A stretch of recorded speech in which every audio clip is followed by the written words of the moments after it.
Hello students, welcome to the lecture number 4 on rational numbers. बच्चों, आज के lecture में जैसे कि हमने प्रीवियस लेक्चर में आपको बताया था कि नेक्स्ट लेक्चर में हम क्या पढ़ेंगे, तो आज के लेक्चर में हम लोग पढ़ने जा रहे हैं operations on rational numbers. Operations on rational number का मतलब क्या है कि दो रैशनल नंबर्स या दो से ज़्यादा रैशनल नंबर्स को ऐड कैसे करते हैं, सब्ट्रैक्ट कैसे करते हैं, मल्टीप्लाई डिवाइड कैसे करते हैं और उनकी क्या प्रॉपर्टीज़ हैं, वो सब चीज़ें हम डिस्कस करेंगे. तो सब लोग बच्चे हेडिंग डाल लेंगे एकदम ऑपरेशंस ऑन रैशनल नंबर्स, और इसमें सबसे पहले आता है addition. Addition of rational numbers. Addition. तो let a by b and c by d be two rational numbers. be two rational numbers. ये कोई भी दो रैशनल नंबर्स हैं और हम इनको ऐड करना चाहते हैं. be two rational numbers and we want to add them. तो क्वेश्चन ये है सिंपल बच्चों कि सबसे पहला भाई एक सीधा सीधा से बता देता हूँ, a by B plus C by D आपको करना है. a by D plus A by B plus C by D. तो आप क्या करो, यहां पर डिनोमिनेटर में एलसीएम ले लो. यहां पर क्या आएगा, डिनोमिनेटर में LCM of B and D. ठीक है. मान लो कि ये जो एलसीएम है, ये वैल्यू जो भी आएगी मान लो वो एल है. ठीक है. तो यहां पर क्या आएगा, ए इंटू एल बाई बी, और यहां पर क्या आएगा c into L by D. अब ये फॉर्मूले के रूप में बच्चों को समझ में कम आता है, तो इसको मैं एग्जाम्पल के रूप में समझाता हूं आपको. देखो, या ठीक है चलो, ये फॉर्मूले के रूप में भी आ जाएगा आपको समझ में. देखो, सबसे पहले एक एग्जाम्पल लिया, 3/5 प्लस 7/11, ये चाहिए हमें. तो 5 और 11 का जो एलसीएम है वो कितना आएगा, 55. तो 55 को आप 5 से डिवाइड करो तो 11 आएगा. तो 3 इंटू 11 प्लस 7 इंटू 5, तो कितना आ गया, 33 प्लस 35, मतलब इसकी मल्टीप्लाई होगी, इसकी होगी अपॉन 55, तो ये हो गया 68 अपॉन 55. ये इसका आंसर हो गया. अब बच्चों को लग रहा होगा कि सर ये तो मतलब कुछ मज़ेदार सी बात नहीं लगी है कि एकदम से आपने ऐड कर दिया, मल्टीप्लाई कर दिया, कुछ थोड़ा सा कम समझ में आया. मुझे भी ऐसा लग रहा है बिल्कुल यार, तुम लोगों को नहीं लग रहा है, मुझे भी ऐसा लग रहा है कि ये तो जो हमने फटाफट कर लिया है ना, ये हो सकता है समझ में कम आया हो. तो हम क्या करते हैं, दो रैशनल नंबर को ऐड करने के डिफरेंट डिफरेंट क्या क्या तरीके हो सकते हैं, किस किस प्रकार के क्वेश्चन बन सकते हैं, वो समझते हैं. देखो, तो यहां पर मैं आपको बता रहा हूं सबसे पहले rule one. Rule one. Rule one में आपको क्या करना है, make the denominator positive. Make the denominator positive. पहला काम आपको डिनोमिनेटर को पॉजिटिव बनाना है. जितने भी रैशनल नंबर आपको ऐड करनी है उन सब में, अगर दो रैशनल नंबर आपको दे रखी है तो दोनों में डिनोमिनेटर को पॉजिटिव बना दो. पहला. दूसरी बात जो आपके माइंड में आनी चाहिए, रूल टू, या रूल के हिसाब से इसको फर्स्ट पॉइंट ले लो और इसे सेकंड पॉइंट ले लो. अब सेकंड पॉइंट क्या है, make denominator equal in both या ऑल, जितने भी आपको दे रखे हैं, बोथ और ऑल रैशनल नंबर्स.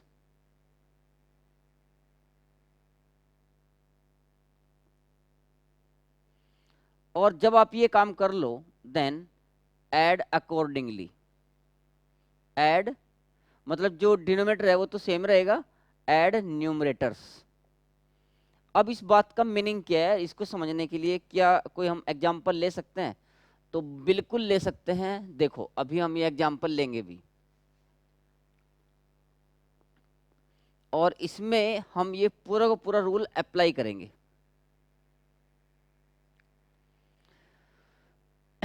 सबसे पहला एग्जाम्पल, एग्जाम्पल 1, एड 5/7 एंड 3/7। पहला एग्जाम्पल, एड 5/7 एंड 3/7। तो इसका सॉल्यूशन कैसे रहेगा बच्चों? देखो, 5/7 प्लस 3/7। हमें जो पहला रूल था वो क्या था कि डिनोमिनेटर को पॉजिटिव बनाना है। तो यहाँ पर डिनोमिनेटर ऑलरेडी पॉजिटिव है, मतलब पहला रूल में फर्स्ट पॉइंट क्लियर हो गया। दूसरा पॉइंट था डिनोमिनेटर को इक्वल बनाओ। तो डिनोमिनेटर यहाँ पर ऑलरेडी इक्वल गिवन है, डिनोमिनेटर यहाँ पर ऑलरेडी इक्वल है। तो आपको सिंपली क्या करना है, न्यूमरेटर को ऐड कर देना है। जो डिनोमिनेटर में है नंबर वो तो सेम ही रहेगा, और यहाँ पर आ जाएगा 5 + 3। तो इसका आंसर क्या आ गया बच्चों? 8/7, जब डिनोमिनेटर इक्वल है। अगर मैं एग्जाम्पल 2 की बात करूं, एग्जाम्पल 2, मान लो कि क्वेश्चन ये पूछा गया, ऐड 5/7 एंड 11/-7, ऐसा ये क्वेश्चन पूछा गया। तो मुझे क्या करना पड़ेगा? 5/7 और ये जो 11/-7 है, इसमें ऊपर नीचे माइनस से मल्टीप्लाई करके डिनोमिनेटर को पॉजिटिव बनाना है। पहला काम है मेक द डिनोमिनेटर पॉजिटिव। तो 5/7 प्लस, इसे आप लिखेंगे -11/7, ऐसा डिनोमिनेटर पॉजिटिव बना लिया। अब दूसरी बात, डिनोमिनेटर इक्वल बनाना है। तो डिनोमिनेटर ऑलरेडी इक्वल है, इसलिए आप जो इक्वल डिनोमिनेटर है वही एलसीएम होगा। 7 के साथ ही एलसीएम लेना है, तो 7 ही आएगा। तो numerator will be added as is, तो 5 + -11, 5 और प्लस माइनस माइनस होता है, तो 5 - 11/7, यानी कि ये आ गया -6/7। ये दोनों भी एग्जाम्पल ऐसे थे बच्चों जिसमें डिनोमिनेटर इक्वल था, लेकिन हर बार तो ऐसा होना जरूरी नहीं है। देखो नेक्स्ट एग्जाम्पल क्या बोलते हैं, एग्जाम्पल 3,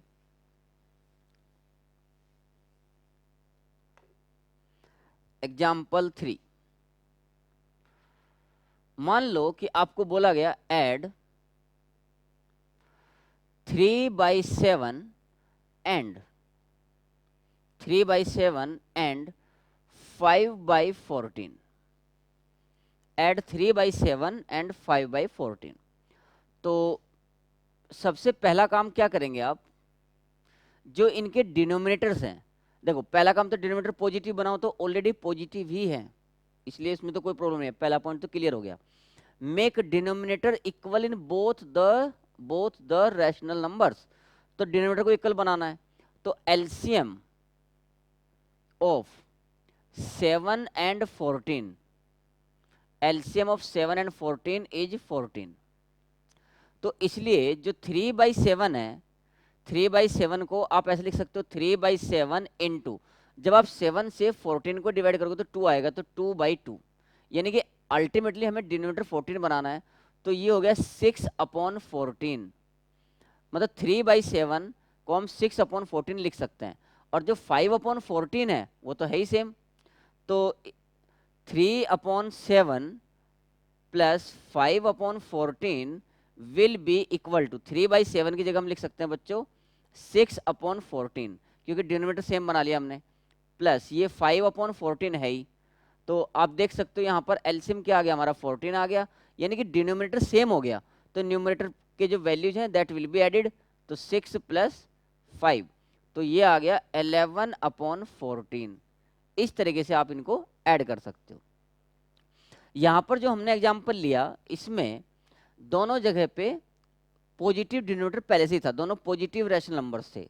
लेकिन अगर हम एक और एग्जाम्पल लें, एक एग्जाम्पल लेते हैं, सपोज एग्जाम्पल 4, ऐड, और कुछ भी नंबर ले सकते हो आप, -3/11 एंड 4/13, मान लो ये पूछ लिया कि इसकी वैल्यू क्या होगी, -3/11 एंड 4/13। तो डिनोमिनेटर जो है यहाँ पर 11 है, यहाँ पर 13 है, मतलब पॉजिटिव है। तो एलसीएम ऑफ द डिनोमिनेटर के नंबर, यानी कि 11 and 13, वो क्या आ जाएगा, अब ये दोनों प्राइम नंबर्स हैं, आप इनका मतलब एलसीएम निकालोगे तो इनका मल्टीप्लाई ही होगा। तो 13 वन जा 13, 13 वन जा 13 एंड 1 14, 143, ये इनका एलसीएम हो गया। नाउ -3/11, अब आपको डिनोमिनेटर में दोनों के डिनोमिनेटर इक्वल करना है, तो डिनोमिनेटर में आना चाहिए 143। तो -3/11 और इसमें हमने ऊपर नीचे मल्टीप्लाई कर लिया 13 से, तो ये माइनस का 39/143।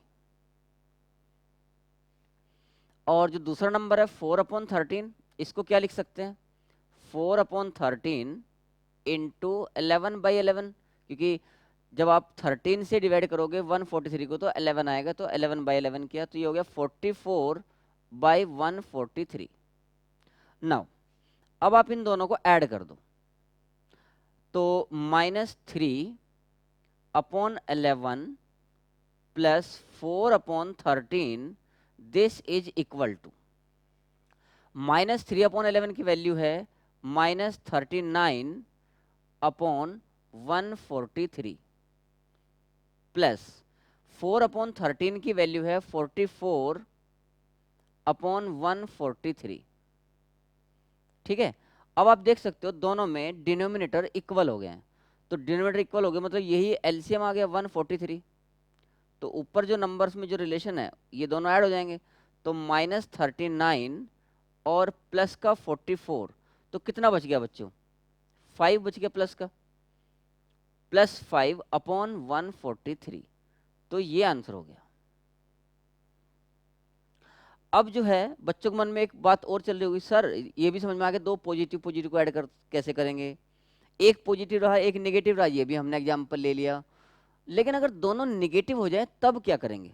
चलो एक और एग्जांपल ले लेते हैं, तुम लोगों की ये इच्छा भी पूरी करते हैं। अगर दोनों नेगेटिव रहे तो एग्जांपल 5 देखो,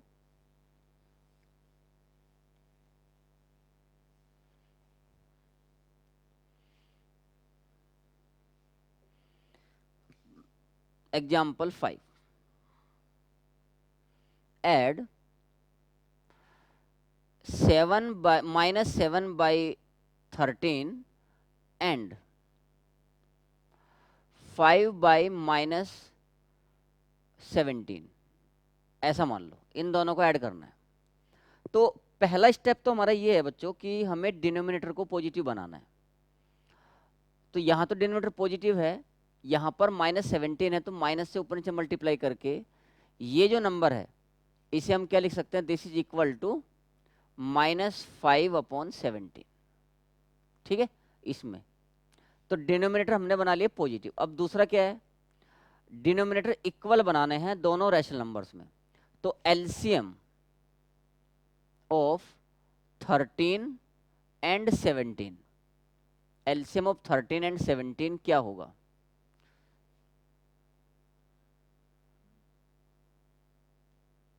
टू 21, 17 3 51, 5 17 17 17 और 5 22, बिल्कुल 221 आ गया भाई एलसीएम।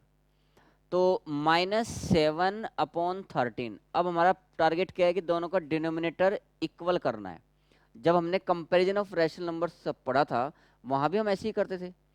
तो -7/13, इसमें ऊपर नीचे मल्टीप्लाई कर लो 17 से, तो -119/221 ये आ गया। और दूसरा जो 5/-13 था, जिसे हमने बाद में -5/13 लिखा, तो इसमें ऊपर नीचे मल्टीप्लाई हो जाएगा 13 से, नहीं 17 से, 5/17 था, सॉरी ये 17 था, तो यहाँ मल्टीप्लाई होगा 13 से, तो ये आ गया माइनस का 65/221। तो दोनों का जो डिनोमिनेटर है वो सेम कर लिया हमने। नाउ अब इन दोनों को ऐड कर देते हैं, ऐड करो, कैसे करेंगे, -7/13 प्लस -5/17, ऐसे ब्रैकेट में लिख सकते हो, इक्वल टू, जो -7/13 है इसकी वैल्यू क्या आई है, -119/221 प्लस -5/17 की वैल्यू आई है -65/221। दोनों का डिनोमिनेटर सेम हो गया, यानी कि 221 जो है वो एलसीएम आ गया। तो ये तो माइनस का 119 है और प्लस माइनस का 65। तो इसे आप ऐसा लिख सकते हो -119 -65/221, दैट इज इक्वल टू क्या बना, माइनस, क्योंकि दोनों ही नेगेटिव है ना, तो 9 और 5 -14, 6 और 1 7 8, 1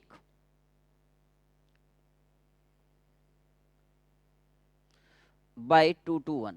तो यही इसका आंसर हो गया। तो बच्चों कुल मिला के ये 5 एग्जाम्पल हमने डिस्कस किए जिससे आप लोगों को ऐड करना एटलीस्ट रैशनल नंबर्स का आ गया होगा। ठीक है, अब हम इसकी कुछ प्रॉपर्टीज पढ़ते हैं, लेकिन उसके पहले हमें एक डेफिनेशन पता होनी चाहिए जिसको हम बोलते हैं एडिटिव इनवर्स। क्या बोलते हैं? Additive inverse. फिर हम इनकी प्रॉपर्टीज डिस्कस करेंगे एडिशन की।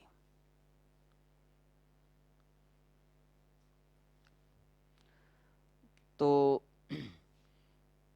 एडिटिव इनवर्स, एक मल्टीप्लिकेटिव इनवर्स भी होता है, वो मल्टीप्लिकेशन सिखाऊंगा तब बताऊंगा। एडिटिव इनवर्स क्या होता है? For any rational number, for any rational number, for any rational number a upon b, मान लो कोई भी rational number a upon b है, its additive inverse is, its additive inverse is minus a by b, its additive inverse is minus a by b। मतलब simple बात ये होगी बच्चों कि कोई भी रैशनल नंबर आपको दे रखा है, उसमें आपको सिंपली माइनस से मल्टीप्लाई कर देना है। माइनस से मल्टीप्लाई करने के बाद आपको जो नया रैशनल नंबर मिलेगा that will be the additive inverse of the given rational number. जैसे additive inverse, additive inverse of 3/5 is of first 3/5 is -3/5। मान लो ये पूछ लेता कि भाई -4/5 का एडिटिव इनवर्स क्या होगा, तो जब ये पहले से ही माइनस का है तो इसका प्लस हो जाएगा। मान लो कि ये पूछा कि एडिटिव इनवर्स ऑफ 4/-7, तो ये हो जाएगा 4/7। अगर आपको ये पूछा गया कि -5/-7 का एडिटिव इनवर्स क्या होगा, तो वो क्या हो जाएगा 5/7 माइनस का। क्यों? क्योंकि ये तो प्लस है ना, 5/7 माइनस से माइनस कट गया। कंफ्यूज हो जाता है बच्चे, इसमें माइनस यहाँ लगा देते हैं बस, ठीक है, और ये दोनों जगह माइनस माइनस काट देते हैं कि माइनस यहाँ भी कटेगा यहाँ भी कटेगा, तो 5/7 लिख देते, वो गलत हो जाता। तो ये -5/7 होगा इसका एडिटिव इनवर्स। तो एडिटिव इनवर्स क्लियर हो गया। अब हम इनके कुछ प्रॉपर्टीज डिस्कस करते हैं बच्चों, बहुत इंपॉर्टेंट प्रॉपर्टी है। आगे फ्यूचर में भी आप लोग जब हायर मैथमेटिक्स पढ़ोगे तो वहां तक भी इन प्रॉपर्टीज के नाम आपको यूजफुल रहेंगे। क्या क्या प्रॉपर्टीज हैं ऐसी, क्या खास बात है इनमें? देखो, सबसे पहली जो प्रॉपर्टी है जिसको हम बोलते हैं closure property, properties of addition, properties. पहली प्रॉपर्टी है क्लोजर प्रॉपर्टी, क्लोजर प्रॉपर्टी। दो रैशनल नंबर का सम हमेशा रैशनल नंबर ही होता है, तो ये रैशनल नंबर की क्लोजर प्रॉपर्टी होती है।